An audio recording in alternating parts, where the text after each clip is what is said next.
Pi bonds, ठीक है।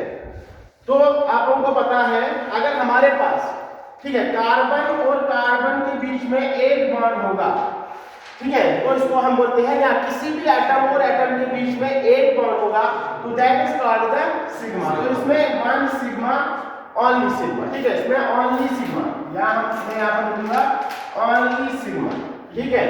अगर कार्बन और कार्बन के बीच में डबल बॉन्ड है, ठीक है, तो इसका मतलब है इसमें एक सिग्मा और एक पाई होगा, ठीक है, एक सिग्मा एक पाई। या एटम और एटम के बीच में अगर दो बॉन्ड है, जैसे ऑक्सीजन के बीच में दो बॉन्ड है, उसमें एक सिग्मा एक पाई होता है। मॉलिक्यूलर केमिकल बॉन्डिंग में भी हमने ये पढ़ा था। इसी तरह से अगर कार्बन और कार्बन के बीच में ट्रिपल बॉन्ड होगा तो इसका मतलब यहाँ पर सिग्मा एक और पाई दो होंगे, ठीक है, एक सिग्मा और दो पाई, यहाँ पर एक सिग्मा और एक पाई, ठीक है, यहाँ पर खाली एक सिग्मा। Is that clear?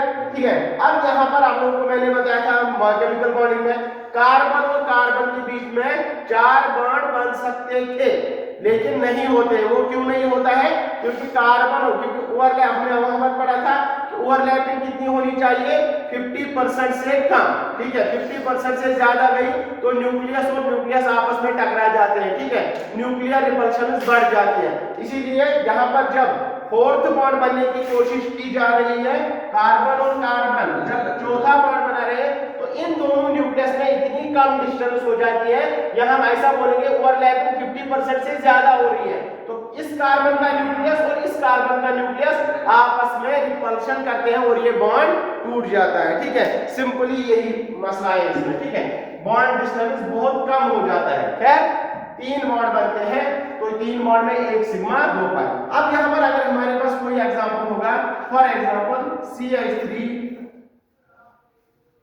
ऐसे करके मैं लिखूंगा, आप लोगों को बोलेंगे बताओ बेटा CH3 CH2 C triple bond N, या ऐसे करके CN लिखेंगे, वो CN। इसमें बताओ कितने सिग्मा और कितने पाई बॉन्ड है। तो आप लोगों को पहले क्या करना है, इसको एक्सपेंडेड फार्मूला में लिखना है। तो इसका एक्सपेंडेड फार्मूला क्या होगा, कार्बन हाइड्रोजन हाइड्रोजन, ऐसे, फिर यहाँ पर कार्बन हाइड्रोजन हाइड्रोजन, फिर यहाँ पर कार्बन हाइड्रोजन हाइड्रोजन, फिर यहाँ पर कार्बन एक बॉन्ड, तो इसका मतलब तीन बॉन्ड किसके साथ होंगे, हाइड्रोजन के साथ, ठीक है। तो ये हो गया C बॉन्ड। अब इसमें कितने सिग्मा, 3 4 5 6 7 8 9 10 11 11 सिग्मा, ठीक है, क्योंकि ये सिग्मा ये सिग्मा सिग्मा सिग्मा सिग्मा ऐसे करके ये सब क्या है बेटा, सिग्मा बॉन्ड, एक बॉन्ड होगा सिग्मा। अब यहाँ पर दो है, तीन बॉन्ड है, तो इसमें एक सिग्मा और दो पाई होंगे, तो दो पाई होंगे, तो इसमें दो पाई है, 11 सिग्मा एंड दो पाई, ठीक है। तो ये इस तरह से आप कैलकुलेट कर सकते हो, ठीक है, किसमें कितने सिग्मा बॉन्ड और किसमें कितने पाई बॉन्ड होते हैं। फिर इसके बाद आप लोगों को लोन पेयर पता होना चाहिए, खासकर जो है बेटा लोन पेयर्स, ठीक है।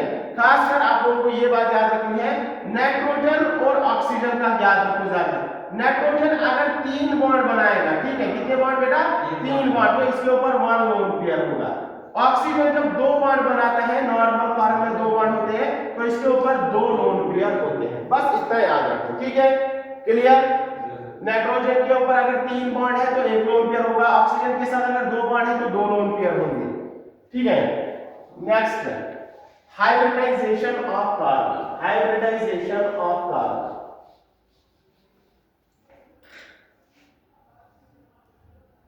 हाइब्रिडाइजेशन ऑफ कार्बन,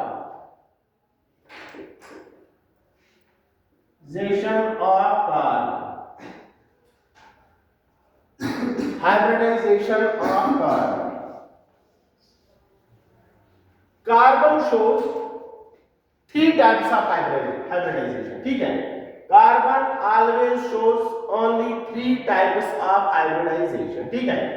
कार्बन की हाइब्रिडाइजेशन होती है sp3, कार्बन की हाइब्रिडाइजेशन होती है sp2, कार्बन की हाइब्रिडाइजेशन होती है sp। अगर sp3 हाइब्रिडाइजेशन होगी तो ज्योमेट्री होगी टेट्राहेड्रल, क्या होगी बेटा, टेट्राहेड्रल।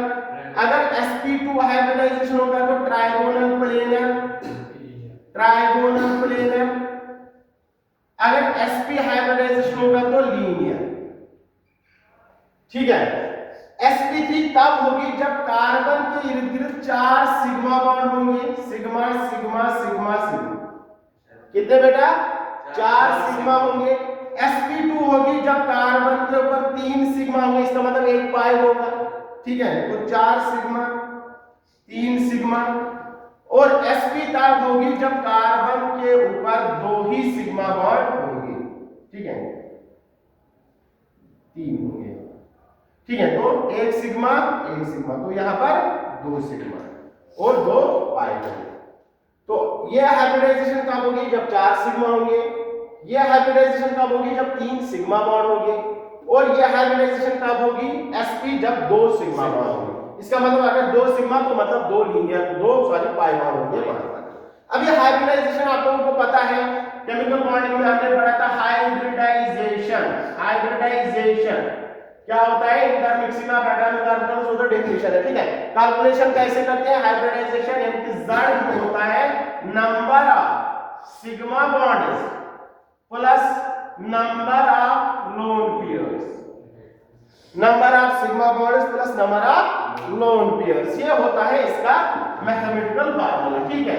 अगर हमारे पास number of sigma bonds plus number of lone pair यानी कि z 4 आया तो मतलब sp3, अगर हमारे पास z 3 आया तो मतलब sp2, अगर हमारे पास z 2 आया तो मतलब sp हाइब्रिडाइजेशन। क्लियर, ठीक है। ये तो हमने केमिकल बॉन्डिंग में खूब पढ़ा है, इस पर बहुत सारे एग्जांपल्स हो गए। 4 sp3 3 sp2 z 2 तो sp। क्वेश्चन करते हैं, ठीक है। तो क्वेश्चन में आप लोग बता दीजिएगा किसका क्या हाइब्रिडाइजेशन रहेगा। यहां पर ये मैं लिखूंगा, ठीक है। यहां पर मैं एग्जांपल लिखूंगा। फॉर एग्जांपल अगर मेरे पास मीथेन है, फॉर एग्जांपल आप लोगों को क्वेश्चन आया hybridization of carbon in methane, hybridization of carbon in methane, ठीक है। तो मीथेन का मॉलिक्यूलर फार्मूला CH4, तो कैसे होगा CH4, ये हो गया CH4। कितने सिग्मा है बेटा 4 सिग्मा। अगर 4 सिग्मा है तो इसका मतलब sp3, तो इस कार्बन की हाइब्रिडाइजेशन क्या होगी बेटा sp3। क्लियर, ठीक है। इसी तरह से अगर आप लोग बोलेंगे क्लोरोमीथेन CH3Cl, CH3Cl, ठीक है, क्लोरोमीथेन, ठीक है। तो इसमें क्या होगा कार्बन के साथ 3 हाइड्रोजन, कार्बन के साथ 3 हाइड्रोजन और यहां पर Cl, तो कितने सिग्मा है 4 सिग्मा है, तो इसका मतलब ये भी क्या है sp3। अब यहां पर बोलेगा बताओ कार्बन की hybridization CH3 whole twice CO, ऐसा मॉलिक्यूल दिया कि बताइए यहां पर कार्बन की, अब यहां पर कार्बन कितने हैं 2, कार्बन कितने बेटा 2, तो इसका जो है स्ट्रक्चर कैसे, इसका मतलब इस कार्बन के साथ 2 CH3 लगे, देखो ये कार्बन है इसके साथ CH3, यहां पर H H H, फिर यहां पर दूसरा कार्बन उसके साथ 3 CH H H, और फिर यहां पर इसके साथ डबल बॉन्ड, क्योंकि ऑक्सीजन के साथ 2 बॉन्ड होंगे 1 2 3 4।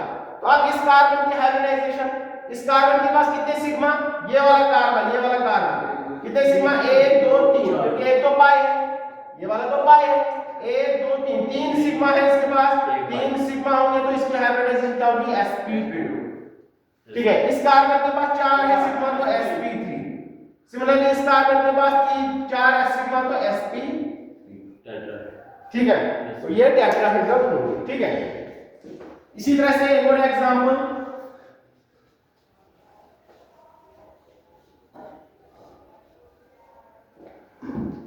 इसी तरह से अगर मैं यहां पर बेंजीन की बात करूं बेटा, पहले साइक्लोहेक्सेन की बात करते हैं फिर बेंजीन की बात करते हैं। देखो बेटा वेरी वेरी इंपॉर्टेंट, यहां पर कार्बन देखो, यहां पर ये जो है वर्टेक्सिस, ये क्या है बेटा कार्बन एटम्स है, ये सब कार्बन एटम्स है। तो देखो अब ये बॉन्ड लाइन रोटेशन में आ गया है कि नहीं, तो ये वाला कार्बन, कार्बन नंबर 1 पर फोकस कर लो, ये वाला कार्बन, ठीक है, इसके पास कितने सिग्मा है 1 2, अगर 2 है तो इसका मतलब 2 हाइड्रोजन के साथ, क्योंकि हाइड्रोजन को बॉन्ड लाइन रोटेशन में शो नहीं करते हैं, तो वो भी सिग्मा ही होगी 1 2, इसका मतलब इसके पास 4 सिग्मा है, तो इसका हाइब्रिडाइजेशन sp3, क्या है बेटा sp3, तो इसकी भी हाइब्रिडाइजेशन क्या होगी sp3। तो हर कोई एटम क्या होगा, sp3। क्या होगा, अब sp3 जो होता है, यहां पर थोड़ा एक और कंसेप्ट रख लो। अब sp3 क्या होता है, टेट्राहेड्रल होता है कि नहीं, और टेट्राहेड्रल प्लेन में आता है, नहीं आता है। ट्राइगोनल प्लेन और प्लेन में आ सकता है तीन, ट्राइगोनल प्लेनर ऐसे करके फिर ये, तो फिर तीनों प्लेन में आ जाएंगे, ठीक है। लेकिन टेट्राहेड्रल का क्या होता है, दो आउट ऑफ प्लेन होते हैं, दो आउट, ये होता है टेट्राहेड्रल ऐसा होता है, ये कार्बन एक यहां पर ऐसे, फिर ऐसे होते हैं इसके पास दो। असल में टेट्राहेड्रल ये होता है, तो ये दो इसके प्लेन में होते हैं और ये दो, एक आपकी तरफ एक पीछे की तरफ, ठीक है। टेट्राहेड्रल में ऐसा होता है, तो इसका मतलब इसका जो शेप है ये प्लेनर नहीं होगा, साइक्लोहेक्सेन, तो ये प्लेनर नहीं होगा। तो इसका मतलब यहाँ पर जो हाइड्रोजन है वो आउट ऑफ प्लेन हो सकते हैं, ठीक है। तो यहाँ पर इसका जो असल में इसका जो शेप होता है साइक्लोहेक्सेन का वो ये होता है, ठीक है। 1 2 3 4 5 6, ठीक है। फिर हाइड्रोजन एक ऊपर एक नीचे ऐसे करके सब में होता है। तो ये याद रख लेना, इसका स्ट्रक्चर प्लेनर नहीं होता है, बस इसका प्लेनर, इसका स्ट्रक्चर होता है चेयर फॉर्म, इसको बोलते हैं हम चेयर फॉर्म। ये यहाँ पर भी आना है आपको, ठीक है, यहाँ पर आना है, क्या बोलते हैं कॉन्फ़िगरेशन और कन्फर्मेशन में हम ये सब पढ़ेंगे, ठीक है। खैर यहाँ पर याद रख लो, हर कोई यहाँ पर साइक्लोहेक्सेन में एटम sp3 होगा।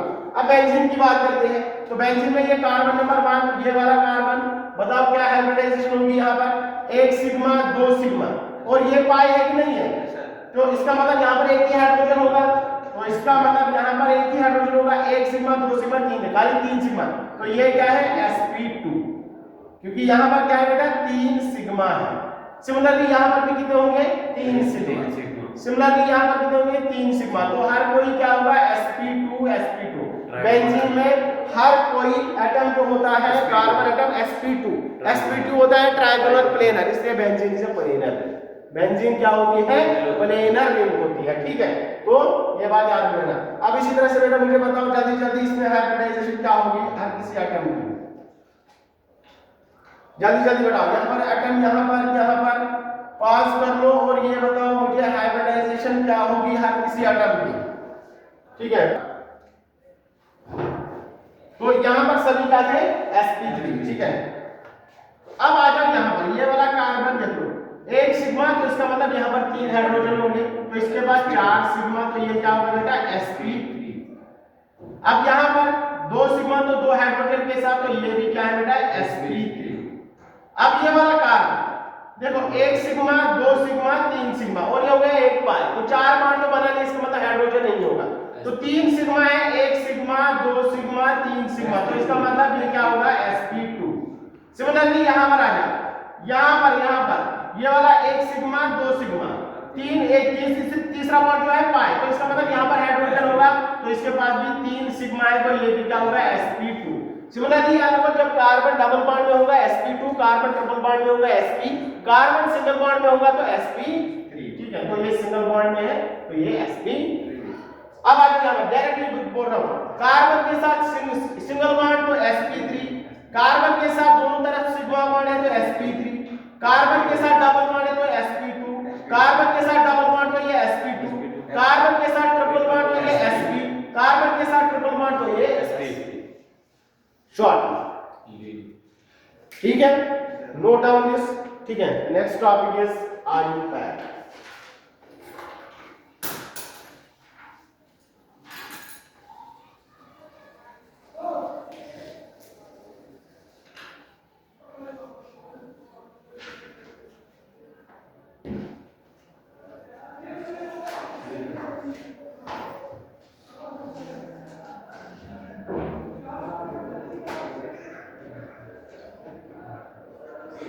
IUPAC, ठीक है। IUPAC full form is international union of pure and applied chemistry, international union of pure and applied chemistry, international union of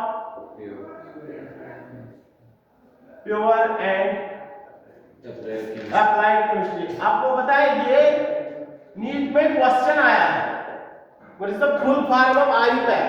वहां पर क्या दिया है, बहुत पुराना क्वेश्चन है, वहां पर क्या दिया है ऑप्शन इसमें Indian union of applied chemistry, ठीक है, international union of applied chemistry, ठीक है, Indonesia union of pure and applied chemistry, ऐसे करके डिफरेंट ये दिए थे, ठीक है।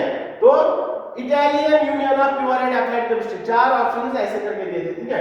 तो ये क्वेश्चन आ सकता है, कभी कभार आसान क्वेश्चन भी आ सकता है, ठीक है।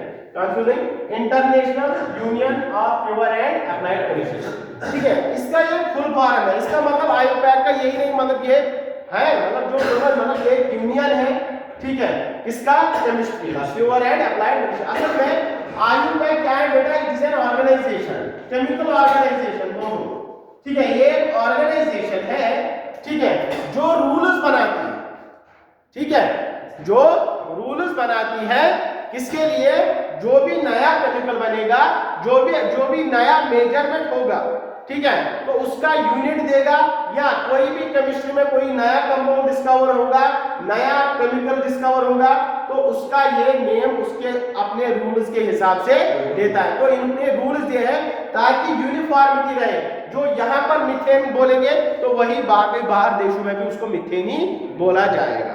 बात आ रही समझ में? तो इस तरह से ऐसा ना हो कि मतलब कश्मीर के लोग पैरासिटामोल खाएं और बाकी जो है बाहर के लोग कुछ और, मतलब बाहर के लोग पैरासिटामोल है वो बोलेंगे एस्टामाइनोफेन, ठीक है। तो आप लोग परेशान होंगे, ये मैं तो इसको बोल रहा हूँ सर दर्द की दवा, ये बोल रहा है एस्टामाइनोफेन लेना है, ठीक है। तो आप भी वही बात करें, पैरासिटामोल और एस्टामाइनोफेन एक ही बात, लेकिन acetaminophen is IUPAC name of paracetamol, ठीक है। तो ये यूनिफॉर्मिटी के लिए इन्होंने बोला कि यूनिफॉर्मिटी रहे, तो इन्होंने एक ऑर्गेनाइजेशन बना ली, और उस ऑर्गेनाइजेशन का नाम क्या है, international union of pure and applied chemistry. जैसे हम यहाँ पर ऑर्गेनाइजेशन बनाते हैं बाबाओं की, पीरों की, कि मतलब बच्चा हो गया तो उसका नाम करेगा कौन, पीर साहब, क्योंकि उसको पता है कि मतलब वो बाप का नाम मिला के बाकी सब लोगों का नाम मिला के इसका नाम फिर बाद में जोड़ देते हैं, ठीक है, उनके अपने रूल्स होते हैं। तो इसी तरह से यहाँ पर भी कुछ रूल्स हैं आईयूपैक के,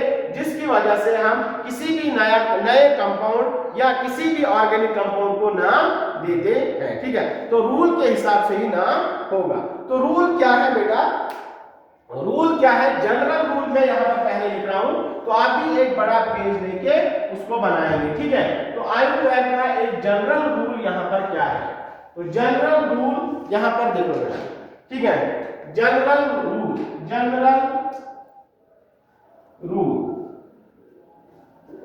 ठीक है। तो जनरल रूल क्या है, वर्ड रूट इन द जो है बीच पेज में लिख लेना, वर्ड रूट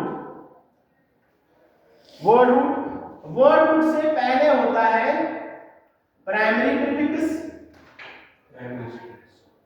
वर्ड रूट के बाद होगा, क्योंकि जो आफ्टर आता है दैट इज सुफिक्स, जो पहले आता है that is prefix, that is primary suffix.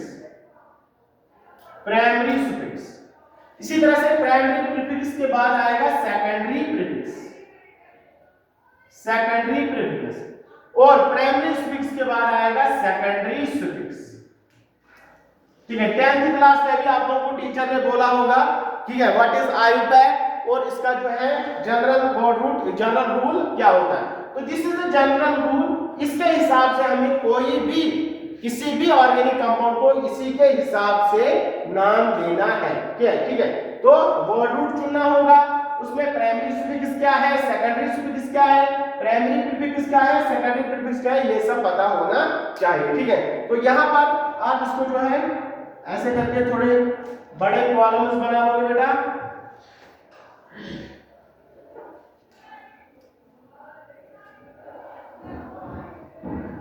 तो ऐसे करके ये हमारा, अब मैं यहां पर बताऊंगा कि ये सुफिक्स, प्राइमरी सुफिक्स क्या होता है, प्राइमरी प्रीफिक्स क्या होता है, वो सब यहां पर लिखेंगे। तो वर्ड रूट का मतलब होता है पैरेंट चेन, क्या होता है, पैरेंट चेन। वर्ड रूट का मतलब है पैरेंट चेन, यानी कि number of carbon atoms in longest chain, longest possible chain. ठीक है, number of carbon atom is longest possible chain. अगर एक कार्बन होगा तो that is called the math, अगर दो कार्बन होंगे that is called the eighth, अगर तीन कार्बन होंगे that is called the prop, अगर चार कार्बन होंगे that is called the but, अगर पांच कार्बन होंगे that is called the pent, छह कार्बन होंगे that is called the hex, seven carbon होंगे तो हेप्ट, एट कार्बन होंगे तो ऑक्ट, नाइन कार्बन होंगे तो नॉन, 10 कार्बन होंगे तो डेक, 11 कार्बन होंगे तो अनडेक, इसी तरह से डेक 20 कार्बन तो आईकॉस। ठीक है, तो यहां तक काफी है, इतने तक ही पूछा जाता है ज्यादातर। ठीक है, तो 11 कार्बन अनडेक। ठीक है, डोडेक, ट्राइडेक, टेट्राडेक, पेंटाडेक एंड सो ऑन। ठीक है, ऐसे करके नाम होगा। तो अगर पैरेंट चेन में एक कार्बन है तो उसको आप बोलोगे मैथ, दो कार्बन होंगे तो एथ, तीन कार्बन होंगे तो प्रा, चार कार्बन होंगे ब्यूट एंड सो ऑन। ठीक है, अब आ जाओ यहां पर प्राइमरी प्रीफिक्स के बाद प्राइमरी सुफिक्स। अगर कार्बन और कार्बन के बीच में, ठीक है, तो ये इंफॉर्मेशन देता है बॉन्ड के बीच में, मतलब सैचुरेशन के बारे में। ठीक है, अगर कार्बन और कार्बन के बीच में सिंगल बॉन्ड है तो इसको हम बोलेंगे एन, अगर कार्बन और कार्बन के बीच में डबल बॉन्ड है तो इसको बोलेंगे हम इन, अगर कार्बन और कार्बन के बीच में ट्रिपल बॉन्ड है तो that's called the I, that's called I. तो वो क्या होगा, प्राइमरी सुफिक्स में होगा। किसमें बेटा, प्राइमरी सुफिक्स में होगा। वर्ड रूट पे क्या होगा, नंबर ऑफ कार्बन एटम्स और उसके हिसाब से नाम दिया जाएगा। ठीक है, इनको लोग मतलब ये सॉरी इनको क्या बोलेंगे, that is the word root. और प्राइमरी सुफिक्स में आ जाएगा ane ene yne, single ane, double ene, triple yne. ठीक है, अब यहां पर प्राइमरी सुफिक्स को भी छोड़ दो, सेकेंडरी सुफिक्स को। सेकेंडरी सुफिक्स में अगर इनके साथ, जैसे फॉर एग्जांपल यहां पर कार्बन कार्बन कार्बन ऐसे करके यहां पर कार्बन दिया है, तो यहां पर पॉसिबल चेन तो ये है, तो ये बनेगा ब्रांच। क्या बनेगा बेटा, ब्रांच। तो अगर ब्रांच है तो उसका नाम कहां पर आएगा, सेकेंडरी प्रीफिक्स में। तो सेकेंडरी प्रीफिक्स में क्या होगा, name of branching, name of branching, और इसको हम बोलते हैं सबस्टिट्यूएंट, सबस्टिट्यूएंट। ठीक है, क्या बोलते हैं बेटा, सबस्टिट्यूएंट। तो सबस्टिट्यूएंट में ज्यादातर हैलोजेन्स होते हैं, तो हैलोजेन्स जो होंगे, ठीक है, अगर फ्लोरीन होगा तो उसको हम बोलेंगे फ्लोरो, फ्लोरोमीथेन, फ्लोरोइथेन। ठीक है, अगर क्लोरीन होगा तो क्लोरो, अगर ब्रोमीन होगा तो ब्रोमो, अगर आयोडीन होगा तो आयोडो। सिमिलरली अगर आर ग्रुप होगा, आर मतलब यहां पर आर, यहां पर मैं ब्रांच को बोल रहा हूं कार्बन, एक कार्बन, दो कार्बन, तीन कार्बन। एक कार्बन होगा तो मिथाइल, दो कार्बन होंगे तो इथाइल, तीन कार्बन होगा तो प्रोपाइल, चार कार्बन होंगे तो ब्यूटाइल। बस यहां पर वर्ड रूट में आप ए लगाते हो, यहां पर लगाना है ब्रैकेट में आई। ठीक है, तो इसको मैं डायरेक्टली लिखूंगा अल्काइल। क्या लिखेंगे, अल्काइल। फॉर एग्जांपल यहां पर वन कार्बन होगा ब्रांच में तो मिथाइल, ठीक है, दो कार्बन ब्रांच में होगा तो ethyl and so on, and so on. ठीक है बेटा, चलिए आप इसी तरह से अगर NO2 ब्रांच में होगा तो नाइट्रो होगा, अगर NO होगा ब्रांच में तो नाइट्रोसो, नाइट्रोसो। अगर PH लिखा होगा या बेंजीन रिंग होगा ब्रांच में, जैसे यहां पर मैं ब्रांच बना रहा हूं ऐसे, ये बेंजीन रिंग है कि नहीं है, तो लेकिन ये यहां पर ब्रांच बन गई। ठीक है, तो इस ब्रांच को हम बोलते हैं PH, that is called the phenyl, that is called the phenyl. Is that clear? ठीक है, तो ये फिनाइल में आएगा। अब यहां पर प्राइमरी प्रीफिक्स में क्या होता है, अब यहां पर ये भी हो सकता है, कल हमने क्लासिफिकेशन ऑफ ऑर्गेनिक कंपाउंड से ये बोला था कि ऑर्गेनिक कंपाउंड साइक्लिक भी हो सकता है। अगर ऑर्गेनिक कंपाउंड साइक्लिक है, जैसे फॉर एग्जांपल यहां पर देखो बेटा, अगर ऐसा कंपाउंड है तो यहां पर लगा है CH3, और ये तो बेंजीन हो गया, ये साइक्लिक है। ठीक है, तो ऐसा कंपाउंड है, तो इसको लिखने के लिए हमें पहले इसके ब्रांच का नाम लिखना है, फिर इसको लिखना है साइक्लो। ठीक है, इसको लिखे फॉर एग्जांपल ये हो गया 1 मिथाइल साइक्लोहेक्सेन, ये सभी CH3 ब्रांच है कि नहीं है, तो यहां पर ये हो गया 1 मिथाइल फिर क्या है साइक्लो, तो अगर साइक्लिक कंपाउंड है तो वो प्राइमरी प्रीफिक्स में आ जाएगा। तो for cyclic compounds we use primary prefix, for cyclic compounds, ठीक है, for cyclic compounds we use primary prefix. और यहां पर क्या होगा, अगर एक रिंग है, one ring, for one ring we use cyclo, for one ring we use cyclo. अगर दो रिंग फ्यूजन में, जैसे फॉर एग्जांपल अगर ऐसी रिंग होगा, दो कार्बन एटम इनमें कॉमन है कि नहीं, ऐसे भी ऑर्गेनिक कंपाउंड्स होंगे, तो इसको हम बोलते हैं बाइसाइक्लो, बाइसाइक्लो, ठीक है। ऐसा भी हो सकता है कि दो रिंग्स के बीच में खाली एक कार्बन एटम कॉमन हो, for example this one. Organic compound कहीं भी तरीके का हो सकता है, तो यहां पर क्या हो गया, एक ही है कि नहीं है, यहां पर दो कॉमन है, यहां पर एक कार्बन एटम कॉमन है, तो दैट इज कॉल्ड द सुपाइरो, ठीक है। तो ऐसे कंपाउंड्स को क्या लिखते हैं, फॉर एग्जांपल अब इसमें चेन क्या होगा, 1 सुपाइरो, 2 सुपाइरो, 3 सुपाइरो, 3 मिथाइल सुपाइरो, 4 मिथाइल सुपाइरो, बाइसाइक्लो, साइक्लो, ठीक है। बस ये तीन ज्यादातर जो नीट में आते हैं, बोर्ड में तो ज्यादा ये नहीं पूछते, बोर्ड में ज्यादा साइक्लिक ही पूछेंगे, लेकिन नीट में क्वेश्चन पूछता है बाइसाइक्लो के ऊपर, स्पाइरो के ऊपर, कुछ भी JEE का क्वेश्चन पूछा जाता है। सेकेंडरी सुफिक्स, सेकेंडरी सुफिक्स में लास्ट में हो गया functional group, functional group, functional group क्या होता है, जो ऑर्गेनिक कंपाउंड की प्रॉपर्टीज डिटरमाइन करता है, जो किसी भी ऑर्गेनिक मॉलिक्यूल की केमिकल प्रॉपर्टीज डिटरमाइन करता है, उसको हम बोलते हैं फंक्शनल ग्रुप। क्या बोलते हैं बेटा, फंक्शनल ग्रुप। यहां पर आप लोगों को प्रायोरिटी के हिसाब से चलना पड़ता है, ठीक है, वो क्या लिखेंगे, तो फंक्शनल ग्रुप में क्या होता है, फॉर एग्जांपल यहां पर मैं शॉर्ट लिखूंगा फंक्शनल ग्रुप, फॉर एग्जांपल अगर हमारे पास एल्डिहाइड है, क्या है, एल्डिहाइड फंक्शनल ग्रुप है। फंक्शनल ग्रुप क्या होता है, इसका C डबल बॉन्ड O है, तो इसको हम लिखते हैं सुफिक्स में अल, तो इसका सेकेंडरी सुफिक्स क्या हो गया, अल। इसी तरह से अल्कोहल अगर फंक्शनल ग्रुप है तो उसका प्राइमरी सुफिक्स हो गया और, ठीक है। इसी तरह से अगर बेटा कीटोन है तो उसका प्राइमरी सुफिक्स हो गया उन। इसी तरह से अगर कार्बोक्सिलिक एसिड है, कार्बोक्सिलिक एसिड है तो उसका सेकेंडरी सुफिक्स हो गया ओइक एसिड, ओइक एसिड। इसी तरह से बेटा अगर एस्टर है तो उसका OATE, OA, ठीक है। इसी तरह से बेटा अगर हमारे पास क्या होगा सेकेंडरी सुफिक्स में, alcohol, ketone, aldehyde, carboxylic acid, ester, खैर इतने काफी है, ठीक है। ये सब क्या होते हैं सेकेंडरी सुफिक्स में।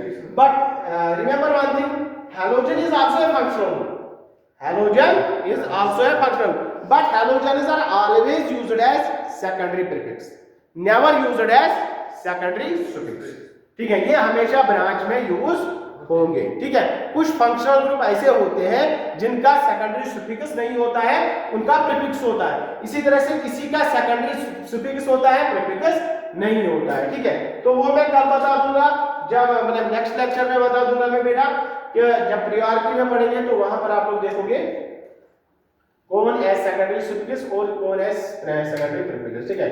तो ये असल में यही है नॉमेनक्लेचर, ठीक है। मेन नॉमेनक्लेचर यही है, इसी के हिसाब से आप लोगों को नाम देना है। फॉर एग्जांपल मैं यहाँ पर शॉर्ट में एक एग्जांपल बता दूंगा, एक एग्जांपल मैं यहाँ पर लिख लूंगा, आप देख लो, बस मतलब उसी के हिसाब से नाम, मतलब यही जो है इसी के हिसाब से नाम दिया जाता है। जैसे फॉर एग्जांपल यहाँ पर मैं लिख रहा हूँ CH3, CH2, CH, यहाँ पर लिखूंगा फ्लोरीन, CH, और फिर क्या आ गया C डबल बॉन्ड O, ठीक है। खैर अभी मैं रूल्स की बात नहीं कर रहा हूं, मैं बता रहा हूं सिंपली, अगर इसका नाम देना हो तो इसका नाम जो है, इसका नाम है 3-फ्लोरो पेंटानोइक एसिड, पेंटानोइक एसिड। अब देखो यहां पर इसका देखो यही इसी के हिसाब से नाम दिया गया।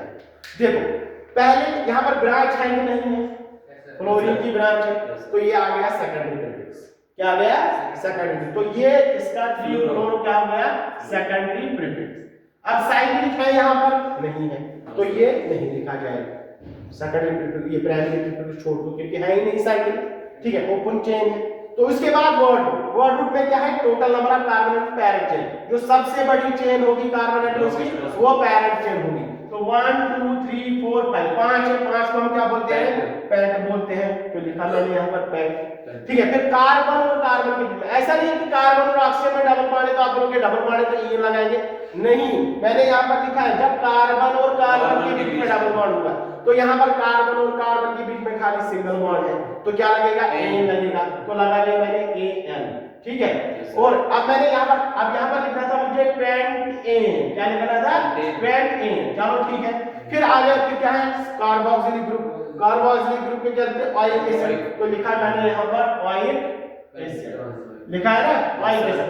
अब यहाँ पर जब आईयूपीएसी में दो वावेल आपस में टकराएंगे, यानी कि दो वावेल जब एडजेसेंट होंगे, ई और ओ क्या है, दोनों वावेल है कि नहीं है, तो इसमें से पहला वाला कट हो जाता है, तो ई कट हो जाएगा तो बन जाएगा पेंटेनॉइक एसिड। ठीक है, ये रूल है आईयूपीएसी का। ठीक है, तो इन्होंने रूल बनाया, जैसे मतलब फॉर एग्जांपल रूल है कि मतलब जो ये होता है किसी की जात जो होती है कि कोई शेख आगे लगाता है कोई शेख पीछे बनाता है, तो ये इनकी डायनेस्टी का रूल है, तो इसमें कुछ कर नहीं सकते। कोई सईद बाद में लगाता है, कोई सईद पहले लगाता है, कोई लिखता है बट मसरत, कोई लिखता है मसरत बट, उसकी मर्जी। ठीक है, कोई लिखेगा कोहली रेहान, कोई लिखेगा रेहान कोहली, आपकी मतलब उन्होंने रूल बनाया इनकी डायनेस्टी ने, इसी तरह से आईयूपीएसी ने रूल बनाया है, तो रूल के हिसाब से ही चलना होगा। मैं बताऊंगा, आप सोचोगे सर इसमें क्या होता अगर हम लिखते थे पेंटेन 3 फ्लोरोइक एसिड, तो वो भी तो नाम ही था। ठीक है, लेकिन एक यूनिटी है इसकी वजह से आप अपने हिसाब से पेंटेन 3 फ्लोरोइक एसिड लिखोगे, कोई और लिखेगा कार्बोक्सिलिक पेंटेनोइक एसिड। ठीक है, कोई और लिखे, लेकिन एक जब रूल बनेगा तो रूल सबके लिए होगा, तो सभी इसको एक ही नाम से पुकारेंगे, दैट इज 3 फ्लोरोपेंटेनोइक एसिड। तो इसीलिए आईयूपीएसी की जरूरत पड़ गई। बात आई समझ में बेटा, क्लियर? ठीक है, tomorrow we will discuss the rules of IUPAC and we will do lot of examples. ठीक है, तो थैंक यू।